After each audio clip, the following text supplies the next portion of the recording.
मामला था, कोर्ट ने उस पर काफी कड़ा रुख अख्तियार किया, सेपरेट एफिडेविट फाइल करने के लिए कहा उपराज्यपाल से। देखिए, जस्टिस ओका की कोर्ट दिल्ली के उपराज्यपाल से बहुत तीखे सवाल पूछ रही थी और डीडीए ने एक षड्यंत्र के तहत कोशिश की कि उस कोर्ट से उस मामले को हटाया जाए और वो षड्यंत्र में कामयाब भी हो गए। अब ये मामला दिल्ली की सुप्रीम कोर्ट में मुख्य न्यायाधीश चंद्रचूड़ साहब की बेंच सुन रही है।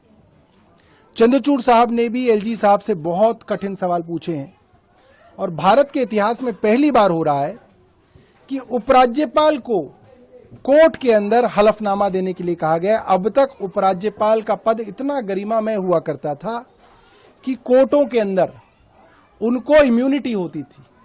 मुझे लगता है विनय सक्सेना जी ने अपने कर्मों के चलते, हर चीज में हस्तक्षेप के चलते, गैर कानूनी डायरेक्शंस के चलते न सिर्फ अपना बल्कि दिल्ली के उपराज्यपाल के पद की गरिमा को भी बहुत बड़ा नुकसान पहुंचाया है। और कोर्ट ने बार बार कहा कि अब आप फुल डिस्क्लोजर करिए, पूरी सच्चाई बताइए। ये कहना ही कोर्ट का कि अब आप पूरी सच्चाई बताइए, ये बहुत शर्मसार करने वाला है, क्योंकि मैं करीब 2 महीने से प्रेस कॉन्फ्रेंस करके कह रहा हूं और पूछ रहा हूं कि एलजी साहब आप चुप क्यों हो।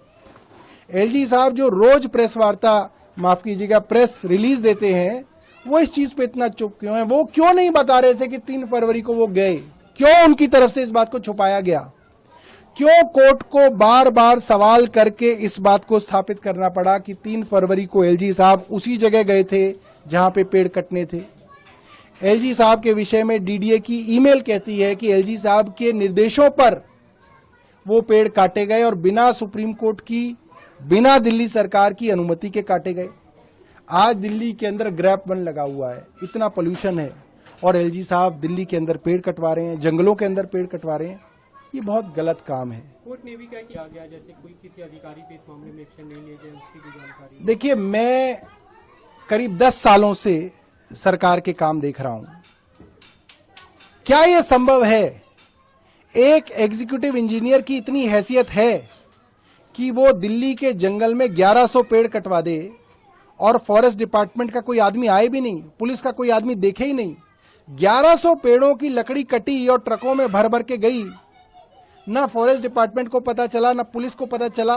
क्या एक एग्जीक्यूटिव इंजीनियर की इतनी हैसियत होती है? यही सवाल कोर्ट ने भी किया। ये मामला एक बड़े पद पे बैठे हुए आदमी के निर्देश पे हुआ, तभी पुलिस भी चुप रही, फॉरेस्ट डिपार्टमेंट भी चुप रहा और अफसर आखिरी तक चुप रहे। इसकी सच्चाई तभी निकलेगी जब आप ये तय करेंगे कि कौन वो उच्च अधिकारी हैं जिन्होंने करवाया। एग्जीक्यूटिव इंजीनियर को और जेई को और एई को सस्पेंड करना या उन पे मुकदमा करना, ये तो आपका जो है बहुत हल्कापन दिखाता है। तो दिखाता है कि आप एक बेहद कमजोर आदमी हैं। छोटे छोटे लोगों को आप बलि का बकरा अगर आप बनाएंगे तो आप तो बहुत कमजोर आदमी हैं। अगर हिम्मत है और आपने निर्देश दिए तो आइए, खुले में आइए और बताइए मैंने निर्देश दिए, और अपने निर्देश के कारण जो आपको भोगना पड़े वो आप भोगिए। अधिकारियों को जो है बलि का बकरा ना बनाएं।